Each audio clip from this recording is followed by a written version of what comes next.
Hi friends. ప్రతి competitive ఎగ్జామ్‌లో తరచుగా వస్తున్నటువంటి ఖనిజాల గురించి డిస్కస్ చేసుకుంటున్నాం ఫ్రెండ్స్. ఖనిజాలు ప్రథమ స్థానంలో ఉత్పత్తి చేస్తున్నటువంటి రాష్ట్రాలేంటి అని ప్రతి ఖనిజాల గురించి ఒక్కొక్క బిట్ రావడం జరుగుతుంది. ప్రతి కాంపిటీటివ్ ఎగ్జామ్‌లో తరచుగా వస్తున్నటువంటి బిట్ అండి ఇది. కాబట్టి ఇంపార్టెంట్ ఖనిజాలన్నీ తీసుకొని అవి లాజికల్‌గా మనం అంటే ఇప్పుడు ఎగ్జాంపుల్ ఒక ఖనిజం ఉంది. అది ప్రథమ స్థానంలో ఉన్నటువంటి రాష్ట్రం ఏంటి అనగానే మనకి ఆబ్జెక్టివ్ తరహా క్వెషన్స్ కాబట్టి మనకి అక్కడ క్వెషన్ ఉంది. అలాగే ఏబిసిడిలో అక్కడ ఆన్సర్స్ కూడా ఇవ్వడం జరుగుతుంది. కాబట్టి ఈ రెండిటికి మనకి లాజిక్‌తో మనం గుర్తించగలిగితే కన్‌ఫ్యూజ్ లేకుండా అంటే ఏ రాష్ట్రానికి కన్‌ఫ్యూజ్ లేకుండా ఈ పలానా ఖనిజం ఉంది. ఆ ఖనిజము కేరళ, తమిళనాడ లేదా రాజస్థానా, మధ్యప్రదేశా అని మనం కన్‌ఫ్యూజ్ అయ్యే ఛాన్స్ ఎక్కువ ఉంది. కాబట్టి ఇవి అలాగనే బట్టి పట్టలేము. కాబట్టి లాజికల్‌గా మనం ఎలా గుర్తించి మనం కాంపిటీటివ్ ఎగ్జామ్‌కి రీచ్ అవ్వాలి అనే టాపిక్ అండి ఇది. కాబట్టి ఒక్క ఫ్యూ మినిట్స్ ఇది ఓన్లీ ఏంటంటే నేను లాజికల్‌గా గుర్తుపెట్టుకోవడం కోసమే. అంటే కన్‌ఫ్యూజ్ లేకుండా ఖనిజాల నుంచి కంపల్సరీగా ప్రతి కాంపిటీటివ్ ఎగ్జామ్ అది టెట్ కానివ్వండి, డిఎస్సి కానివ్వండి, ఆర్ఆర్బి కానివ్వండి, సచివాలయం కానివ్వండి, పంచాయతీ సెక్రటరీ కానివ్వండి, గ్రూప్ 2 కానివ్వండి, చాలా ఇంపార్టెంట్ మోస్ట్‌గా ఈ ఖనిజాల గురించి ఒక బిట్ రావడం జరుగుతుందండి. ఆ బిట్ కూడా కన్‌ఫ్యూజ్ లేకుండా మనం లాజికల్‌గా ఎలా గుర్తుపెట్టుకోవాలో ఇప్పుడు నేను మీకు సింపుల్ చెప్తాను. ఇది ఓన్లీ లాజికల్‌గా గుర్తుపెట్టుకోవడానికి మాత్రమే ఆలోచించండి. నెగెటివ్‌గా మాత్రం థింక్ చేయకండి. Okay right? Continue.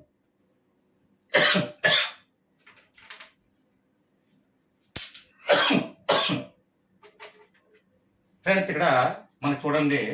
First one బంగారం ఉత్పత్తి చేస్తున్నటువంటి ప్రథమ స్థానంలో ఉన్నటువంటి రాష్ట్రం ఏది అని అడగడం జరుగుతుంది. ఇక్కడ మనం కన్ఫ్యూజ్ లేకుండా మనం చూసిన వెంటనే కంటి చూపుతో ఒక లాజిక్ మన మైండ్లోకి ఎప్పుడైతే తట్టిందో ఎటువంటి కన్ఫ్యూజ్ లేకుండా బట్టి పట్టకుండా చదవకుండా పెన్ పేపర్ యూజ్ చేయకుండా డైరెక్ట్గా మన ఆన్సర్ పెట్టగలం. కాబట్టి ఇక్కడ చూడండి, ఫస్ట్ బంగారాన్ని చూసిన వెంటనే మనకి ఇచ్చినటువంటి అక్కడ ఆప్షన్స్ ఉన్నాయి.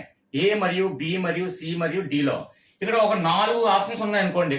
ఆ 4గిట్లో ఇది కర్ణాటక, రాజస్థాన, మధ్యప్రదేశ్ మనం ఎలా కన్ఫ్యూజ్ లేకుండా పెట్టాలి అంటే బంగారం అనగానే ఎప్పుడు చూడండి బంగారు సింహాసనం మన మైండ్లో రావాలి. బంగారు సింహాసనం గురించి అందరికీ మనకు తెలిసిందే, మనం విన్నాము, చదువుకున్నాము. హిస్టరీ స్టూడెంట్స్కి అయితే ఇంకా తిరిగేలేదు. కాబట్టి బంగారు సింహాసనం ప్రతి సంవత్సరం కూడా నవరాత్రి దసరా ఉత్సవాల్లో ప్రదర్శించబడుతుంది. ఈ బంగారు సింహాసనం అనగానే ఫస్ట్ మనకు గుర్తొచ్చే టాపిక్ ఎక్కడండి? మైసూర్ ప్యాలెస్ లో ఈ బంగారు సింహాసనం ఉంది. మైసూర్ ప్యాలెస్ ఎక్కడ ఉందో మనకు అందరికి తెలిసిన విషయమే, ఎందుకంటే కర్ణాటకలో ఉంది. మైసూర్ ప్యాలెస్ ఎక్కడ ఉందండి? కర్ణాటకలో ఉంది. కాబట్టి మనకి మైసూర్ ప్యాలెస్ గురించి మనకు ఖచ్చితంగా తెలిసిందే, ఎందుకంటే వడయార్ రాజులు పరిపాలించారు. మైసూర్ ప్యాలెస్ లో చాలా మంది రాజులు పరిపాలించినప్పటికీ కూడా వడయార్ రాజులు ఈ బంగారు సింహాసనాన్ని ప్రవేశపెట్టడం జరిగింది. అయితే బంగారు సింహాసనం మాత్రం ఖచ్చితంగా ప్రతి సంవత్సరం దసరా రోజు ప్రదర్శించబడుతుంది. ఈ బంగారు సింహాసనం సింహాసనం మనకి ఏం గుర్తు వస్తుందండి? మైసూర్ ప్యాలెస్ ఎలాగే మనకు గుర్తు వస్తుంది.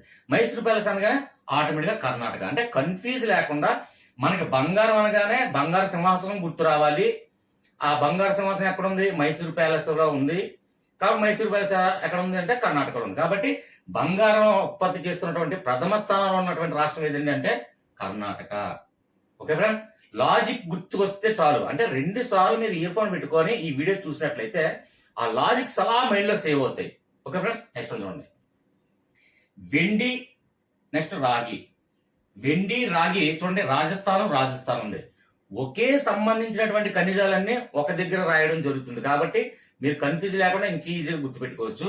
ఇక్కడ వెండి, రాగి ఎక్కువగా చూడండి, రాజస్థాన్ ప్రథమ స్థానంలో ఉంది వెండి.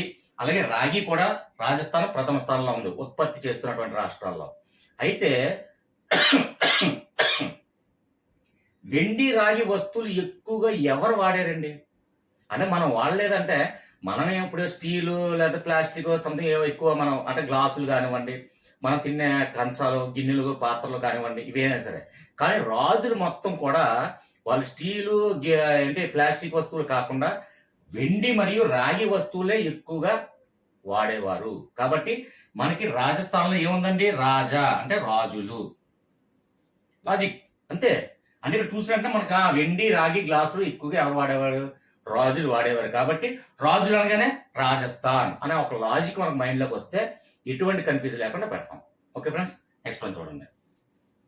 వజ్రాలు మరియు సున్నపురాయి, సున్నపురాళ్ళు, ఈ వజ్రాలు మనకి ఏపీ వాళ్ళకైతే ఎక్కువగా అనకాపల్లి డిస్ట్రిక్ట్, అది కూడా నేను ఎస్పెషల్లీ నేను అనకాపల్లి డిస్ట్రిక్ట్ కాబట్టి ఇక్కడ మనకి కరక చూడండి, కరక కొండలో రాళ్ళు ఇవన్నీ అంటే ఈ రాళ్ళే వజ్రాలండి. వజ్రాలు అంటే ఏదో మనం తయారు చేసిన వజ్రాలు కాదండి.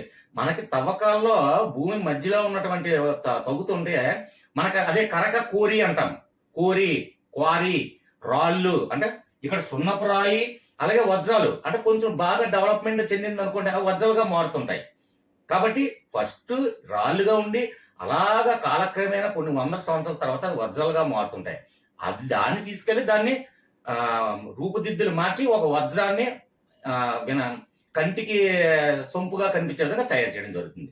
కాబట్టి ఇవి ఎక్కడ ఉంటాయండి? వజ్రాలు, ఈ సున్నపురాళ్ళు అన్ని కూడా భూమి మధ్యలో ఉంటాయి. కాబట్టి అంటే ఈ సార్ మరి మిగతా ఖనిజాలు భూమి మధ్యలో ఉండవని మీకు డౌట్ రావచ్చు, ఎవరో నెగిటివ్ గా మీరు ఆలోచన రావచ్చు. కాబట్టి ఇక్కడ ఏంటంటే ఒకే రకమైనటువంటి సంబంధించిన ఖనిజాలన్నీ కాబట్టి దానికి ఒక లాజిక్ మనం పెట్టడం జరుగుతుంది. ఓకే, అంటే ఈ వెండి రాగి ఖనిజాలు ఒక సంబంధించినటువంటి ఖనిజాలు. ఇక్కడ వజ్రాలు, సున్నపురాలు ఇవన్నీ ఏంటంటే భూమి మధ్యలో ఉండి ఒక రాళ్ళు కొన్ని సంవత్సరాల తర్వాత వజ్రాలుగా మారుతాయి. దాన్ని బయటికి తవ్వి తీసుకొచ్చి మనం డెవలప్మెంట్ చేసి దానికి రూపుదిద్దులు మెరిగితే అప్పుడు వజ్రాలుగా మారుతున్నాయి. ఓకే ఫ్రెండ్స్, అంటే ఒకే రకమైనటువంటి కాబట్టి ఇవి మనకి భూమి మధ్యలో ఉంటాయి కాబట్టి అని ఒక చిన్న లాజిక్ మనం పెట్టుకున్నాం అనుకో. వజ్రాలు, సున్నపురాయి అంటే సున్నపురాళ్ళు, వజ్రాలు, సున్నపురాలు ఇవన్నీ క్వారీ నుంచి మనం భూమిలో తవ్వి తీసుకుంటాం కాబట్టి మనకి మధ్యలో ఉంటాయి, భూమి మధ్యలో ఉంటాయి. కాబట్టి మధ్యప్రదేశ్ అన్న టాపిక్ మనం గుర్తొస్తే చాలు. మిగిలిన ఖనిజాలు కూడా ప్రతిదానికి ఒక్కొక్క లాజిక్ మనం క్రియేట్ చేసుకోవచ్చు. కాబట్టి ఒకే రకమైనటువంటి ఖనిజాలకి ఈ విధమైన లాజిక్ పెట్టడం జరుగుతుంది. ఓకే ఫ్రెండ్, కన్ఫ్యూజ్ లేకుండా కొద్ది కాన్సన్ట్రేషన్ చేసి వింటే క్లియర్గా లాజిక్ అనేది మీకు ఖచ్చితంగా మైండ్లో వస్తుంది. రెండు సార్లు ఒక ఇయర్ ఫోన్ పెట్టుకొని పడుకునేటప్పుడు జస్ట్ ఒక 2 times వీడియో చూసినట్లయితే ఏ ఖనిజానికి ఏ లాజిక్ అనేది మనకి లాజిక్ కూడా ఎందుకు గుర్తుపెట్టుకోవంటే ఆటోమేటిక్గా మనకి అక్కడ ఆప్షన్స్ ఉంటాయి. ఏ మరియు బి మరియు సీడ్ ఆప్షన్స్ ఉంటాయి. కాబట్టి ఆ లాజిక్ ఇది చూసినట్టే మనకి ఈ లాజిక్ అనేది గుర్తొస్తే సింపుల్గా మనం పెట్టగలం. Okay friends, next continue. Okay friends, next one చూడండి. యురేనియం అలాగే మైకా రెండు కూడా ప్రథమ స్థానంలో ఉన్నటువంటి రాష్ట్రాలు ఏంటంటే జార్ఖండ్.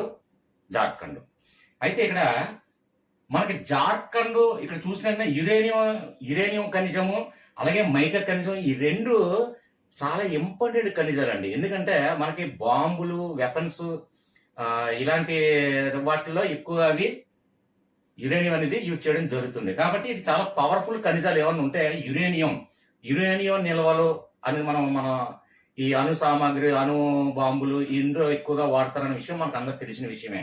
మైకా అంటే అబ్రకం అండి. అబ్రకం కూడా ఈ పవర్ఫుల్ వాటిల్లోనే, వెపన్స్ లోని, బాంబుల్లోని వీటిల్లో తయారీలో ఉపయోగిస్తారు. కాబట్టి ఇక్కడ జార్ఖండ్ డైనమైట్ అనే పేరు ఎవరన్నా విన్నారా? జార్ఖండ్ డైనమైట్ అంటే ఎవరు? మహేందర్ సింగ్ ధోని.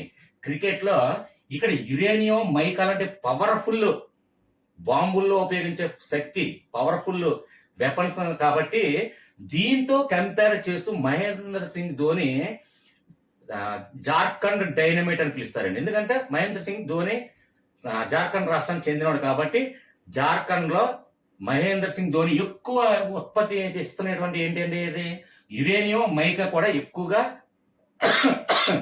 జార్ఖండ్ లో ఉత్పత్తిలో ప్రథమ స్థానం ఉంది. కాబట్టి జార్ఖండ్ చెందినటువంటి Mahender Singh Dhoni India cricket captain, మాజీ కెప్టెన్ అయినటువంటి తన్నే 183 రన్స్ సాధించిన వెంటనే జార్ఖండ్ డైనమైట్ అంటే మంచి పవర్ఫుల్ వెపన్స్ కాబట్టి జార్ఖండ్ డైనమైట్ అని మహేందర్ సింగ్ ధోని పిలుస్తారు. కాబట్టి ఈ యురేనియం మనకి మైకా ఏంటంటే ఎప్పుడు కూడా పవర్ఫుల్ అణు సామాగ్రి, అణు బాంబుల్లోని బాంబులు, వెపన్స్ ఇలాంటి వాటిలో యూజ్ చేస్తారు. కాబట్టి జార్ఖండ్ డైనమైట్ అని మహేందర్ సింగ్ ధోని అంటారు. కాబట్టి ఇక్కడ యురేనియం, మైకా కూడా జార్ఖండ్ అని మనకి గుర్తు రావాలి. ఒక లాజిక్ గుర్తొస్తే ఆ రాష్ట్రానికి ఈ రాష్ట్రానికి కన్ఫ్యూజ్ లేకుండా మనం ఖచ్చితంగా కరెక్ట్ గా పెట్టగలం. ఓకే ఫ్రెండ్స్, నెక్స్ట్ వన్ చూడండి. ఉప్పు. ఉప్పు ప్రథమ స్థానంలో ఉన్నటువంటి రాష్ట్రం ఏదండి అంటే గుజరాత్ అండి. సార్ గుజరాత్ ఎలా గుర్తుపెట్టుకోవాలి సార్ అంటే, ఇక్కడ ఉప్పు అనగానే ఉప్పు సత్యాగ్రహం, దండి సత్యాగ్రహం అంటాం. అది మనకి అందరికీ తెలిసిందే. ఉప్పు సత్యాగ్రహం వినలేని వారు ఎవ్వరో ఏ స్టూడెంట్ కూడా మేబీ ఉండరు. ఓకే, కాబట్టి ఉప్పు సత్యాగ్రహం ఎక్కడ స్టార్ట్ అయిందండి? గుజరాత్ లో దండి దగ్గర మనకి స్టార్ట్ అయింది. సబర్మతి ఆశ్రమం, దండి ఇవన్నీ కూడా గుజరాత్ లో ఉన్నాయి. గుజరాత్ లోనే ఈ ఉప్పు సత్యాగ్రహం స్టార్ట్ అయిందని మనకు అందరికి తెలిసిన విషయమే. కాబట్టి ఎందుకంటే స్వాతంత్ర ఉద్యమం కోసం హిస్టరీ స్టూడెంట్ అయితే చెప్పనవసరం లేదు. మిగిలిన వాళ్ళకి సైన్స్ స్టూడెంట్ కానీ మ్యాథ్స్ వాళ్ళకి మినిమం ఉప్పు సత్యాగ్రహం గుజరాత్ లో జరిగిందనే విషయం మనకు అందరూ తెలిసినాయి. కాబట్టి ఉప్పు అనగానే ప్రథమ స్థానంలో ఉన్నటువంటి రాష్ట్రం ఏదండి? గుజరాత్ అని మనకి మైండ్ లో రావాలి లాజిక్. అప్పుడు ఎటువంటి కన్ఫ్యూజ్ లేకుండా కరెక్ట్ గా మనం పెట్టగలం. Okay friends, next one. Zinc. ఈ జింక్ ఖనిజం ఉత్పత్తిలో గల ప్రథమ రాష్ట్రం ఏదంటే, ప్రథమ స్థానంలో ఉన్నటువంటి రాష్ట్రం ఏదంటే రాజస్థాన్ అండి. ఇక్కడ జింక్ అనగానే మనకి ఫస్ట్ చూసినట్టే కంటి చూసినా మనకి ఏం గుర్తొస్తుంది? జింక అని గుర్తొస్తుంది. జింక మాసాలు జింకలు వేటాడాలి అనేది ఎక్కువగా ఎక్కడండి? ఎక్కడ మనం చూసాము? రాజులే కదా ఎక్కువ అప్పట్లో జింక మాసాలు ఎక్కువ రాజులే తినేవాళ్ళు. అలాగే జింకలు వేటాడడానికి కూడా రాజులు వేటాడేవారు. కాబట్టి ఒక్క జింక్ అనగానే మనకి రాజులు గుర్తొస్తే ఆటోమేటిక్ గా రాజస్థాన్ అనేది మనం ఈజీగా మనం పెట్టగలం. ఓకే ఫ్రెండ్స్, ఇక్కడ జింక్ అనేది రాజస్థాన్ అంటే రాజులు జింకలను వేటాడేవారు. అలాగే జింక మాంసం ఎక్కువ తినేవాళ్ళు. మనం ఎలాగా సాధారణ పౌరులు సాధారణ మానవులు కానీ జింక మాంసం తినడానికి మనకు రైట్సే లేదు, తినము కూడా. కాబట్టి ఏంటంటే రాజులు అప్పట్లో జింక మాంసాన్ని ఎక్కువ తినేవారు. జింకలను వేటాడ మరి ఇష్టంగా భోజనం చేసేవారు. కాబట్టి జింక్ అనగానే జింక అనగానే ఆ రాజు గుర్తొచ్చాడంటే మనకి రాజస్థాన్ ఆటోమేటిక్ గా మన మైండ్ లోకి వస్తుంది. అక్కడ ఆప్షన్స్ ఉంటాయి కాబట్టి మనకి ఈజీగా మనం వెంటనే మ్యాచ్ చేసేవచ్చు. లాజిక్ మ్యాజిక్ రెండు మ్యాచ్ చేయొచ్చు కన్ఫ్యూజ్ లేకుండా. ఆ రాష్ట్రానికి ఈ రాష్ట్రానికి ఎటువంటి కన్ఫ్యూజన్ లేకుండా ఒక్క లాజిక్ తో మనం పెట్టచ్చు. కంటి చూపుతో చదవవసరం లేదు, బట్టి పట్టవసరం లేదు, ఏమి కూడా కన్ఫ్యూజ్ లేకుండా. ఓకే ఫ్రెండ్స్, నెక్స్ట్ చూడండి. సీసం అనగానే మనకి ఏం గుర్తొస్తుందండి? సీసం అనగానే సీసా అనగా మద్యం సీసాలు రాజులకు అలవాటు చేసిన తర్వాతేనండి. ఫస్ట్ రాజులకే మనకి అంటే ఆంగ్లేయులు బ్రిటిష్ వారు మద్యం సీసాలు తీసుకొచ్చి రాజులకు అలవాటు చేసి మా ఒక ఏంటి మత్తుకి అలవాటు చేసి అలాగా మనకి స్వాతంత్రం మొత్తం అంతా వాళ్ళు తీసుకున్నారు. అంటే వాళ్ళు ఆక్రమించుకునే విధంగా చేశారు. కాబట్టి ఇక్కడ సీసం చూసారంటే సీసా అంటే మద్యం సీసాలు రాజులకే కదా ఫస్ట్, మొట్టమొదటిగా రాజులకి, సాధారణ పౌరులకి ఎవరికి ఇచ్చేవారు కాదు. ఫస్ట్ రాజులకి ఈ మద్యం సీసాలు అలవాటు చేసే కంప్లీట్ గా ఆక్రమించుకోవడం జరిగింది. కాబట్టి ఇక్కడ చూసినండి ఈ లాజిక్ రాజస్థాన్ లో రాజా అంటే రాజులు అని అర్థం. కాబట్టి లాజిక్ తో మనకు ఖచ్చితంగా కంటి చూపుతో ఎటువంటి ఖనిజాలు ఇంపార్టెంట్ అన్ని ఖనిజాలు కూడా ఒక 15 ఖనిజాలు ఉన్నాయండి. ఆ ఖనిజాలు తెలుసుకుంటే ఆ లాజిక్ తో ఏ ఖనిజం గురించి ఈ ప్రథమ స్థానంలో ఉన్నటువంటి రాష్ట్రం ఏది అడిగితే ఈజీగా మనం పెట్టచ్చు. ఓకే ఫ్రెండ్స్, అర్థమైందనే భావిస్తున్నాను. అర్థం కాకపోతే కామెంట్స్ ఉన్నాయి. అలాగే డిస్క్రిప్షన్ లో వాట్సాప్ లింక్ ఉంది. వాట్సాప్ గ్రూప్ లో నేను ప్రతిదీ డిస్కస్ చేస్తూనే ఉంటాను. సబ్జెక్ట్ ఎవరడిగినా, ఏ కాంపిటేటివ్ ఎగ్జామ్ అయినా, ఏ కాంపిటేటివ్ ప్రిపేర్ అవుతున్నా, ఏ సబ్జెక్ట్ అయినా, ఏ కంటెంట్ అయినా, ఏ టాపిక్ అయినా, అందుకే హవిషా సోనిషా అని ఆల్ ఇన్ వన్ క్యాప్స్ ఎందుకు ఇచ్చానంటే ఏ కాంపిటేటివ్ ఎగ్జామ్ మీ ఇష్టం, టెట్టా, డిఎస్సి, ఆర్ఆర్బి, సచివాలయం లేదా గ్రూప్ 2 సంథింగ్, ఏ కాంపిటేటివ్ అయినా నేను ఎక్స్ప్లెయిన్ చేస్తాను. ఏ సబ్జెక్ట్ అయినా, physics, chemistry, botany, zoology, history లేదా పబ్లిక్ అడ్మినిస్ట్రేషన్ లేదా కాన్స్టిట్యూషన్ సంథింగ్, ఏదైనా సోషియాలజీ, జాగ్రఫీ, ఎకనామిక్స్, ఏ సబ్జెక్ట్ అయినా, ఇంగ్లీష్ అయినా, తెలుగు అయినా, ఏ గ్రామర్ అయినా, ఏదైనా ఏ సబ్జెక్ట్ అయినా డౌట్స్ ఉంటే మనకి వాట్సాప్ గ్రూప్ లో నేను డిస్కస్ చేస్తాను, ఎక్స్ప్లెయిన్ చేస్తాను, ప్రొసీజర్ చెప్తాను. కొన్ని కొన్ని గుర్తుంచుకోవడానికి క్రిటికల్ గా ఉన్న ఏమైనా టాపిక్స్ ఉన్నాయి అనుకోండి, అవి లాజికల్ గా నేను ఎక్స్ప్లెయిన్ చేస్తానని నేను మీకు మాట్లాడుతున్నాను. వాట్సాప్ గ్రూప్ లో డిస్క్రిప్షన్ లో వాట్సాప్ గ్రూప్ ఉంది. వాట్సాప్ గ్రూప్ లో రెస్పాన్సిబిలిటీగా ఫీల్ అవుతాను. నేను ప్రతి కాంపిటేటివ్ కి మీ వెనకాల నుండి నేను కాంపిటేటివ్ రీచ్ అయినంత వరకు మిమ్మల్ని నేను ఫాలో అవుతాను సార్ అన్న వాళ్ళు మాత్రమే డిస్క్రిప్షన్ లో వాట్సాప్ లింక్ ద్వారా గ్రూప్ లో రిక్వెస్ట్ పెట్టండి. Okay friends, right, next continue. Okay friends, next one చూడండి. బొగ్గు ప్రథమ స్థానంలో ఉన్నటువంటి రాష్ట్రం అంటే ఉత్పత్తిలో ప్రథమ స్థానంలో ఉన్నటువంటి రాష్ట్రం ఏదంటే ఒరిస్సా. ఇక్కడ మనకి కొంతమందికి అప్పుడే నేను ఎప్పుడైతే ఒరిస్సా రాశానో కొంతమంది నెగిటివ్ గా కామెంట్స్ ఇచ్చే ప్రమాదం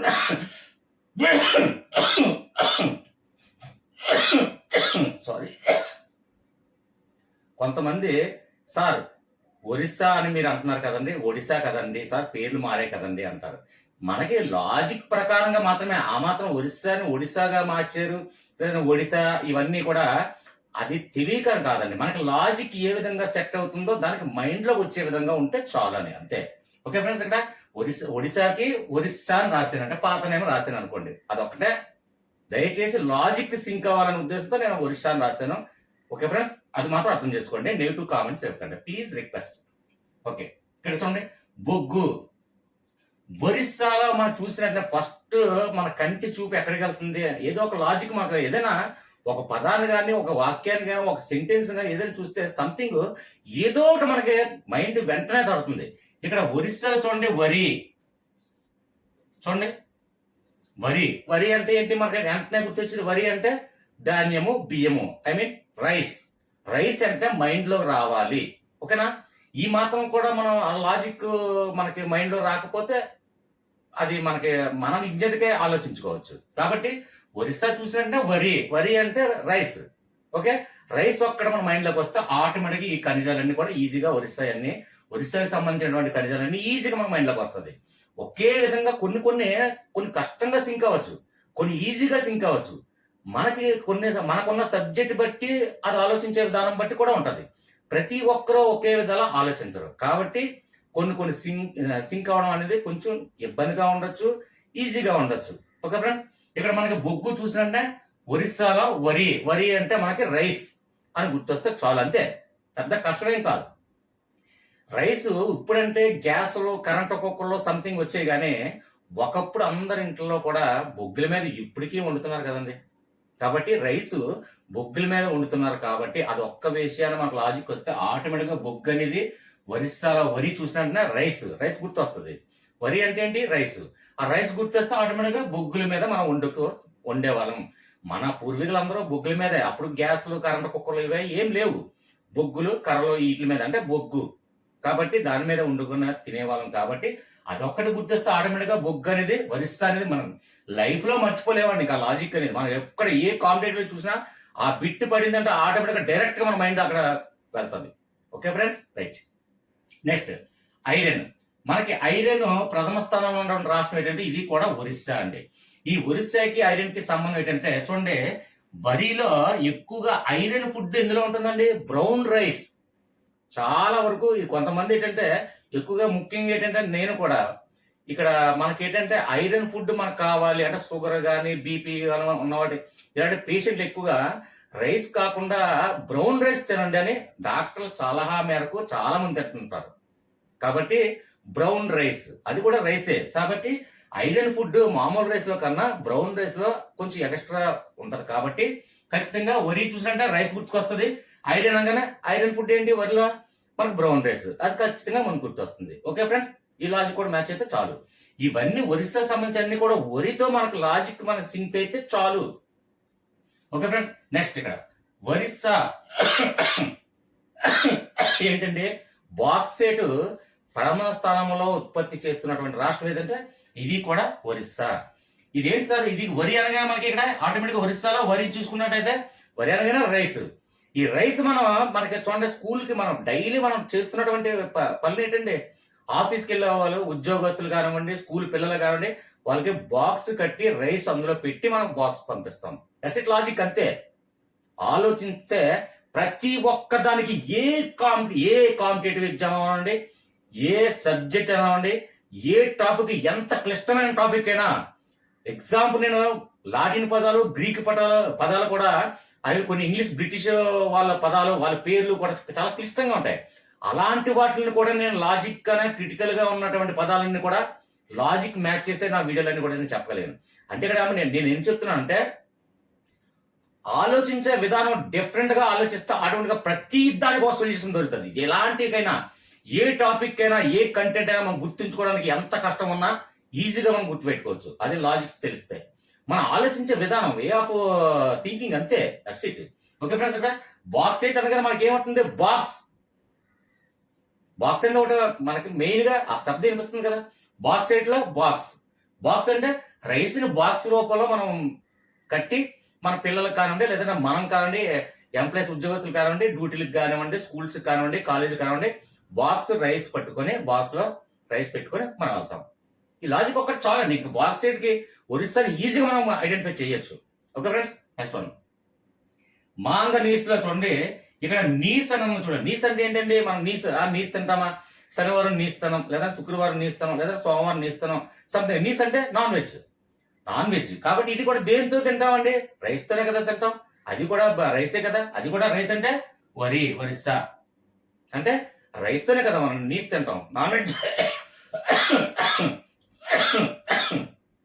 కాబట్టి మనకి ఎగ్జామ్లో ఆ బిట్ చూసే వెంటనే ఆటోమేటిక్గా మనకు కూర్చుని ఉంటుంది మాంగనీస్ ఉత్పత్తి చేస్తున్నటువంటి ప్రథమ రాష్ట్రం ఏది అని అడిగిన ఆటోమేటిక్గా ఇక్కడ ఒరిస్సా ఆప్షన్లో ఉంటుంది. కాబట్టి ఒరిస్సా నీస్ తింటాం అంటే నాన్ వెజ్ తింటాం, something chicken, mutton, prawns, something ఏదైనా. కాబట్టి ఇక్కడ మాంగనీస్ లో నీస్ చూసినట్టు ఆటోమేటిక్గా ఆ లాజిక్ మనకు రాయాలి.